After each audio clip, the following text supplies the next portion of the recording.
Good morning, everybody. I want to continue the conversation that we sort of started last week about being confessional, using creeds and things like that, and some of the false notions that come along with that. I first came across this years and years ago, and I guess I had heard it before, but it was the first time that it was a criticism that was leveled against me. And that always makes a difference when you hear people talking about it just in kind of as an intellectual exercise.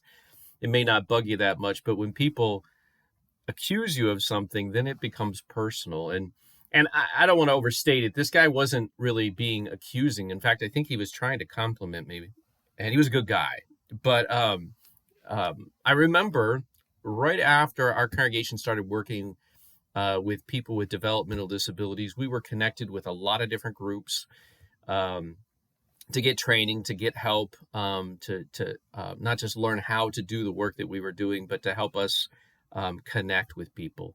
And met a guy who was really, really good at that and provided us with some great counsel. But I especially was pretty excited about this particular opportunity to reach out to this particular group. And I just couldn't get enough. And this guy, he approached me and he said, you're kind of unusual because you are confessional, but at the same time, you care about people. You're evangelical. He actually said something like that. And I tried to be polite, and he wasn't trying to insult me, but he did. He just didn't understand that these two things aren't mutually exclusive, right? You can be confessional, right? A confessional Lutheran, somebody who believes, teaches, and confesses the Book of Concord, and you can be concerned about evangelism. In fact, if you actually believe what the Lutheran confessions say, how can you not care about the lost and about passing on the faith? These things are not in any way mutually exclusive. And I was really, again, even though I'd heard it before, having that criticism kind of thrown in my face like that, it just blew me away that people actually think that way. But they do. And to some degree, we need to be careful, because when you hear something said over and over again, you find yourself sometimes responding maybe by being a little bit timid, either about reaching out or about being confessional. And we don't want to do that, right? So that's the false notion that we've been trying to address last week and kind of wrapping up this week. My point is this: a red flag should pop up over your head when you hear someone suggest that the Christian must make a choice, or in our case, the Lutheran must make a choice between being concerned for the lost or tied to a particular public confession of faith. These things are not mutually exclusive. To be serious about evangelism, it is not necessary for me to set aside the use of the creeds, the historic creeds, or our Lutheran confessions. This is not only a false notion, it's a foolish notion. And in fact, it's a standard that's not kept by the people who promote it. And there are people who promote this, even within our own church body. Think about it for a minute. Consider all the prepared materials the so-called outreach-minded churches use, all the books, materials, podcasts, music, and even movies. The only difference between what we use and they use is they created their own, and we're using something that stood the test of time and is clearly confessed for the last, in some cases, 1,700 years or longer to be biblical, right? Otherwise, there's not a whole lot of difference, right? They have preachers and teachers and public speakers. They'll travel the country and they'll share pre-prepared messages that they use over and over again, right?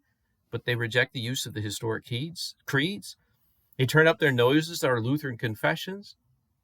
What are their evangelism programs but formulas? What are they but creeds that they've created, in some cases out of their own minds, because they think it will work in order to draw people in? In contrast to that, listen to the conclusion to the Formula of Concord. It's a beautiful thing. It says this: "Since now, in the sight of God and of all Christendom, we wish to testify to those now living and those who shall come after us, that this declaration herewith presented concerning all the controverted articles aforementioned and explained and no other is our faith, doctrine, and confession, in which we are also willing by God's grace to appear with intrepid hearts before the judgment seat of Jesus Christ and give an account of it. Now, you tell me, does that sound like the confession of someone who is not concerned about the lost? Does that sound like someone who is timid or distracted or unconcerned about passing on the true faith, the true Christian faith?